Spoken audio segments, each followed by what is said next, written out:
On peut traduire ça, avec un aspect un peu plus, santé et dire que l'alimentation durable est une alimentation bénéfique pour notre santé, bénéfique pour la santé de la planète, c'est-à-dire, la protection, du vivant et des ressources naturelles, et bénéfique pour tous les habitants de la planète. Ce qui veut dire que notre façon de nous nourrir ici, en Belgique, a un impact sur l'assiette du reste du monde.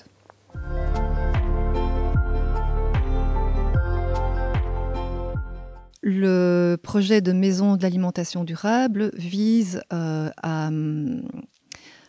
être un lieu accessible pour tous, qui centralise tout ce qui se vit en alimentation durable sur le territoire de la province de Namur et qui permet le développement de l'alimentation durable en général, de la fourche à la fourchette. L'idée du projet de maison de l'alimentation durable namuroise, c'est donc d'offrir aux citoyens un ensemble de services, notamment qui sont voués à sensibiliser et à former un ensemble de citoyens à l'alimentation durable. Donc ça peut être des modules de formation théorique, des modules de formation pratique en cuisine, des conférences, des journées de l'alimentation durable, des visites de producteurs locaux. Un ensemble, il y a énormément de choses qui peut être organisées à travers ce projet.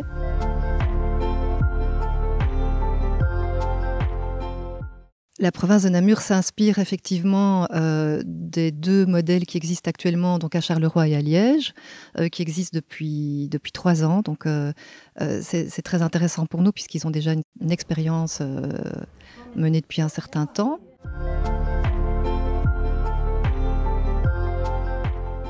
La MADIL consiste à promouvoir une alimentation à la fois plus saine et aussi de meilleure qualité. Donc on sous-entend les dimensions durables, locales, circuits courts, etc. Mais avec le souci d'être inclusif. Donc c'est-à-dire qu'on essaye, enfin l'objectif qu'on s'est fixé, la mission qu'on s'est donnée, c'est de permettre à l'ensemble de la population d'améliorer progressivement la qualité de son alimentation. Ici à Jumet Bio, on est sur une association qui est portée par des citoyens, des bénévoles.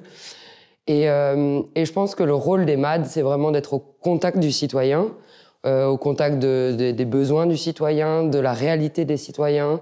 Et donc, pour pouvoir en fait agir au mieux sur le territoire et en fonction des besoins, des réalités de chacun, je pense que les MAD doivent être en étroite collaboration avec les citoyens pour pouvoir être conscients et être en phase en fait avec la société. La MADIL, elle a donc dans son appellation le terme inclusif. Et ça sous-tend vraiment l'inclusion des personnes a priori éloignées d'une alimentation durable, sachant qu'on peut être éloigné d'une alimentation durable pour diverses raisons. Souvent, effectivement, ce sont des raisons financières, où il y a voilà, cette idée que manger sain nécessairement coûte plus cher. Alors on est parfois plus nuancé sur cette question-là. Mais ce qui est important, c'est de se rappeler qu'il n'y a pas que ce frein-là. Donc il y a des personnes qui sont confrontées à des difficultés liées à la mobilité, par exemple, ou l'accès à des produits de circuit court, du fait d'habiter peut-être dans un environnement plus isolé. Il y a des freins psychologiques, il y a des freins culturels, il y a parfois simplement des freins liés aux infrastructures, au logement dans lequel on habite. Voilà, c'est toute cette série de difficultés qu'on essaye de prendre en considération dans nos activités. Jusqu'à maintenant, la MAD, c'est vrai qu'elle a un champ d'action assez large. Elle a vraiment un pôle d'activité principal qui se passe ici sur site à Jumet Bio, qui est tout un cycle d'activités, d'ateliers principalement culinaires qu'on propose tous les mercredis après-midi.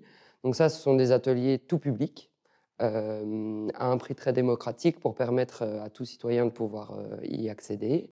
Une alimentation durable, une alimentation de qualité, c'est une alimentation qui va permettre à l'ensemble de la population de vivre dans de meilleures conditions. Donc ça sous-entend aussi bien les mangeurs que les producteurs.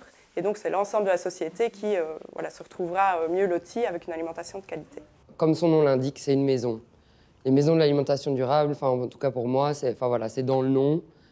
C'est des maisons, donc c'est vraiment, pour moi, ouvert à tous les citoyens. Et donc ça doit répondre à ça, ça doit être accessible, ouvert et on n'a pas forcément toutes les réponses, mais en tout cas, on doit être en capacité d'accueillir les gens pour pouvoir les guider et les informer sur ce qui peut se faire en termes d'alimentation durable sur leur territoire.